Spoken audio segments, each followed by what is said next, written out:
All right, good morning. So welcome to PreCalc. This is like your first test review or at least survey. So your first test is now available in the testing center. It should be there until October 4th. So I urge you to go through and make an appointment and see if we can't get that scheduled. Okay, I left it in for the maximum amount of time, which is about a week. Okay, there is a weekend between now and then. I will, if you need to change that, I will do my best to change it, but I'm also not at liberty to do a lot. Let me tell you what's going to be on it. That's important. Okay, I made some notes. I did right here. New note. Okay. Average rate of change for difference quotient. Difference quotient. Okay. Now, I put this formula on the exam. Okay, so you should see something like using the difference quotient, comma, this thing, find a difference quotient for, and I gave a function I want you to find this for. So say something like 1 over x plus 5. Okay, what I'm expecting to see for you guys, and this is a paper test. You're going to walk into the test center with a pencil or a pen. They're going to give you scrap paper. You're allowed to have a non-graphing calculator, nothing else. Okay, I think you can borrow one from them, but you're not going to let you use your phone. You're not going to bring a TI 83, 84 kind of a thing in there. If you have a TI 30X2, this is the kind I use. Okay, 30X2 S version because it's solar. That's what you're given. Okay, but I rate this formula on the test. So what you're going to do: 1 over x plus h plus 5 minus 1 over x plus 5 all over h. That's the f of x part. Okay, we're going to figure out how to combine our fractions here. So we're going to say this is x plus h plus 5, x plus h plus 5, h plus 5. Okay, and then we have an x plus 5, x plus 5, x plus 5. So just multiplying by 1. So what we're going to have here is we're going to have an x plus 5. Okay, over, you don't need to simplify out the denominators. Okay, please don't do that. Okay, that's a waste of time. Don't do it. X plus h plus 5. Minus, and then what do we have over here? We have x plus h plus 5 all over x plus 5, x plus h plus 5. All I did was get common denominators, and then this is times, I factored out this 1 over h and put it off to the side here. Okay, that's all that happened with that. So we have x minus x, that's 0. 5 minus 5, that's 0. We have a minus h. So we have a minus h over, okay, we have x plus 5. We have x plus h plus 5. And then we have that 1 over h that I factored off to the side. That'll cancel. And then our answer here is going to be negative 1 over x plus 5, x plus h plus 5. Okay, you box that. So there's my answer. I'm done. How do you know you're done? Did you cancel the h's? You cancel the h's. That's how you know you're finished. Okay, that's what your answer should look like. I know a lot of you are going to look at this and say, this doesn't look like an answer. There are 5 categories. I give you a line, okay, but this is just figuring out like, hey, what's the equation of the secant line between 2 points, okay? So for my x plus h plus 5 thing, we have what's the secant line between those 2 points, x and h, okay, x plus h. For a y equals mx plus b sort of affair, okay, I've never asked you this because what's the slope of the line between any 2 points?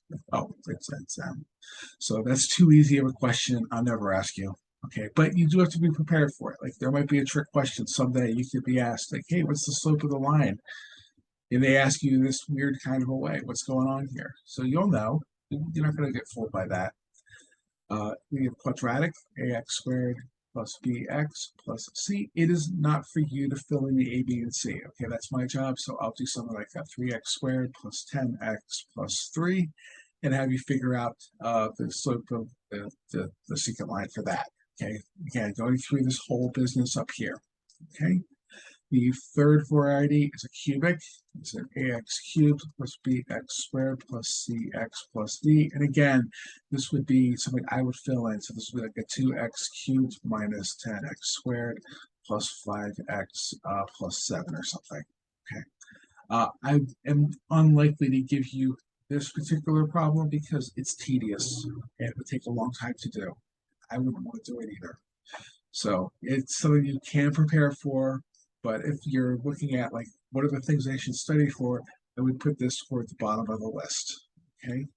The quadratic is a very good choice for me to pick, especially for final exam, hence, because it's an easy enough problem and you should be able to take care of it in the amount of time that you have for an exam. Okay.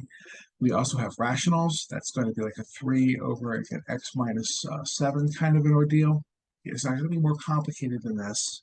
Okay, this is complicated enough, but something like a rational function you would have to do, and then something like an x plus 5 square root. Okay, so that is a line, a quadratic, a cubic, a rational, and a radical. Those are the 5 types of problems I would give you to ask you to find the average rate of change of the difference quotient. So make sure you're practicing those. Okay, there are a total of 8 questions on the exam, and I gave you guys 2 hours to do it. Okay, that's the maximum amount of time that I'm allowed to monopolize the testing center. Okay, so shouldn't be terrible. Okay, finding an inverse. Okay, or constructing an inverse. Okay, I'll say it that way. Finding inverse, constructing inverse. Okay, I believe this is in chapter 2, toward the end. Okay, I think it's 2.5 or something like that. My favorite way for you guys to construct an inverse is to come up with some kind of a fraction. So like a 3x minus 2 over a 5x plus 1. And construct the inverse. Okay, there are other inverses to construct, but that's pretty much what I have you do. You don't have to verify it, that it's true. You just have to construct the inverse and then show for this one. Okay, so that's a very likely, it's a very good canonical type of a problem for me. Okay, let's see. Graphing a rational function.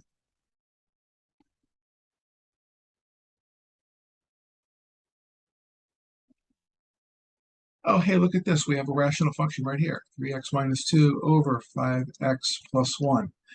Finding vertical asymptotes. Horizontal. I prompt you. I'm like, what are the vertical asymptotes? What's the horizontal asymptote?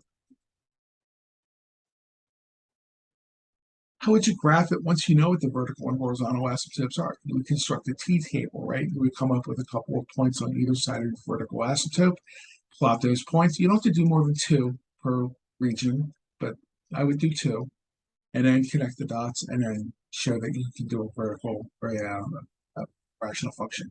Now, one of the things I do is I often give this to you in quadratic over quadratic, okay? Hint, you will have to factor it, okay? And I know a lot of my students are out of APS, and you guys had Algebra 2 when you were in like 9th grade and you were now in 11th grade, and they taught you how to factor, but they completely skipped it in 10th grade. They don't teach it to you in Algebra 2. So part of getting through my class is being able to get to calculus, and being able to factor is an essential skill for calculus. So we will drill AC method factoring. That's when your A is not 1. So we have to factor something like AX squared plus BX plus C. Got to factor it. Okay, it's called AC method. I will type this in the comments as well. If you go to YouTube, Math by Fives, I should probably link his video to the course, AC method. Okay, he does an excellent job of explaining how you do this. So if you need to practice factoring, there are plenty of places to do that. Okay, just go Google, go to factoring AC method worksheet. It'll be fine. Okay, but practice those. It is a skill that is very important. And I know damn well that if you are taking this class because you got to, you're doing this for your Algebra 2 credit, I know you had spent a while since you practiced this skill. I know you can do it, but you might have to practice. So go back and practice how to factor quadratics with the AC method. If it cancels, if you can cancel something, like what if we had x squared minus 4 over x minus 2? Well, you would say this is way too easy. I would not do this. We're doing a demonstration video here. You would cancel that. Okay. You would then graph the line y equals x plus 2, right? You guys can graph this line. I know you can, right? So when x is 0, we have 2. When x is negative 2, right, we have y is equal to 0. Now, you have a line. Except, remember section 1.8? What happens when x is 1, 2? If I plug in 2, we get 1, 2, 3, 4, 3, 4. We write a hole here, okay? Because it's not in the domain, okay?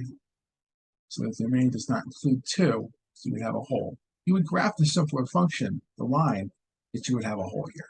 So if you cancel, there is a hole. Okay, so just be aware of that.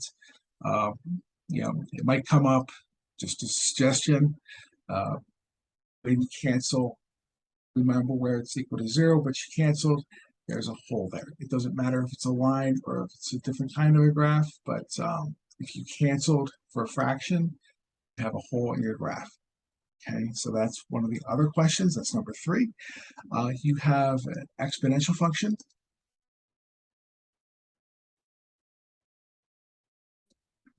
Okay, you have exponential word problems. There are 3 formulas, okay? Exponential growth. For interest, okay, A is equal to PE to the RT. A is your amount. P is your starting amount. Banks will call this principal. R is your rate. Sometimes this is given to you, sometimes it isn't. If it's an APR, right, of like our math books like to use 6%, which is unreasonably high interest. You have to remember to change this to 0.06. I'm used to teaching a lot of nursing students from statistics, so I like putting the leading 0 in because if I don't, my nursing students yell at me for not putting leading zeros. So you don't have to, but it does help. And if you are going to be working in the medical industry at all, put the leading zeros in, your nurses will be happier. Okay, and then this is APR. What does A stand for? It stands for annual. That suggests time should be in years. Okay, if you're working with some kind of a, radioactive decay, and you have a half-life given to you in days, T is going to be in days. Your rate is going to be in days. Okay, it's going to decay a certain amount per day. The other 2 formulas you have is biological growth. Okay, that's P is equal to P sub 0 E to the RT. Your population at any particular time is equal to your initial population, E to the growth rate times T. Okay, so, and then we have radioactive decay.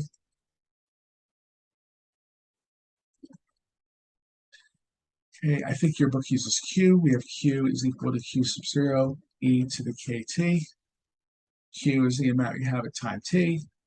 Q sub 0 is the amount you started with. K is your decay.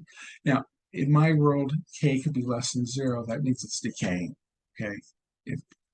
I know the book will often put a negative sign up here. The reason I don't is because how many formulas do you see here? Okay. If you're good enough to be in PreCalc, you can look at this and say, oh, I see 1 formula. Like, right, because you can abstract. And I would rather memorize 1 formula than 3 formulas. So I don't worry about writing the negative sign in there, and I just say, well, it's decaying. K, I expect K to be negative. Okay, so that's how I do. I don't care how you spell your exponential growth formula. Write one of these down on the exam when you're working the problem. Write one of these down, and you'll be able to solve the problem from there. Okay, I don't care how you spell it. Okay, whatever letters you use is just fine. Okay, they all mean, it's all effectively the same formula. The way I always remember this formula is when I was in high school, when I was in first year community college type of thing, I still lived with my parents. The only shampoo they would ever buy is a shampoo called PERT. It's a quality shampoo. You find it on the bottom shelf at Walgreens. Okay, it's in a green bottle. It looks radioactive. It's like a shampoo / conditioner sort of a thing. If you care about your hair, I would not recommend you use it. I mean, it's not a bad thing; won't make it fall out, but I never really got over the smell. But that's how I remember the formula. It's a shampoo formula. Okay, so there's that. Okay, I will have you guys solve a problem that looks like an a f of x equals a b to the g of x. Okay, what is that going to look like? So like 11 to like the 5 minus 3x is equal to, say, 32x plus 1, 2x plus 5, 2x plus prime number, 2x plus 7. How would you solve something like this, right? You have to take a logarithm. I don't care if you take a log base 10. I don't care if you take a log base e. That is completely up to you, okay? But you have to be able to figure out how to solve something like this. I would recommend natural log, or recommend ln. But you're not going to lose points if you use log, okay? Because they effectively do the same thing for you, okay? So let me double check here. We have exponential equations. We have, oh, that's the favorite one. Okay, so we have an e to like the 2x minus, say, 5e to the x minus 6 equals 0, something like this. Okay, you could make a substitution. You could say, hey, let a equal e to the x. So we have a squared minus 5a minus 6 equals 0. So we could, let's do a plus. Okay, I want to make it so that we can actually solve this problem. So I want a minus 3, a minus 2 equals 0, and then a equals 3, a equals 2, and then go back and say, oh, that's right, a was equal to e to the x. E to the x equals 2, and then solve these equations. So we have x equals ln 3, x equals ln 2. Okay, so that's the kind of problem that I do. Remember, we talked a little bit about rational functions, right? We said, oh, it'll be like an AC method type of a thing you've got to solve. Guess what? This is also going to be an AC method kind of a problem that you're going to have to solve. Okay, so it's not going to be this easy of a factoring problem. It's going to be a little bit more complicated. So if you have to go back and review your AC method, please do that. Okay, because I don't want you to lose points over something like that. I know you could do this. It might take you a little bit of practice, but those are the 8 problems that are going to be on your first test. Okay. Again, I gave you until October 4th to do it. Please go ahead and schedule a time. It is over a weekend. Double check the testing center hours. Okay, I think they won't let you take it if you show up an hour before it closes, so be careful about that. But you should be able to get through it in about 2 hours, and then please give me feedback on whether or not that worked. Okay. So that's our first exam. Those are the 8 questions that I'm going to ask you. Okay, it's covering sections 1.8 to I think 3.6. Okay. Okay. I don't want you to have surprises. I don't want you to walk into that test and say, oh my God, I never expected this. Every question on there, I just wrote the test. I wrote my little outline based off of the test I just wrote. So these are the kinds of things that are going to be on there. You should not be surprised. Okay, it's not. I mean, I reserve the right to, like, one of them can be a little bit of a surprise, but it might be harder than you expected. But it's not going to be differing from the material we just talked about. Okay, I'm not going to throw on some. Like, I know there's some other stuff in the exponential chapters that I didn't ask about. Okay, that S curve type of thing, you're not going to see that on an exam. Okay, on a homework, it's a great problem. On an exam, I found it to be a little confusing for students at your level. Okay, so I'm going to let you go with that. So go schedule your test, go take it. It'll be a paper and pencil test. I gave instructions to the testing center that they would collect your papers and they will scan them to me, and then as I grade them, I will give you your results. Okay, so I wish you the best of luck. If you have questions on it, please let me know, and good luck.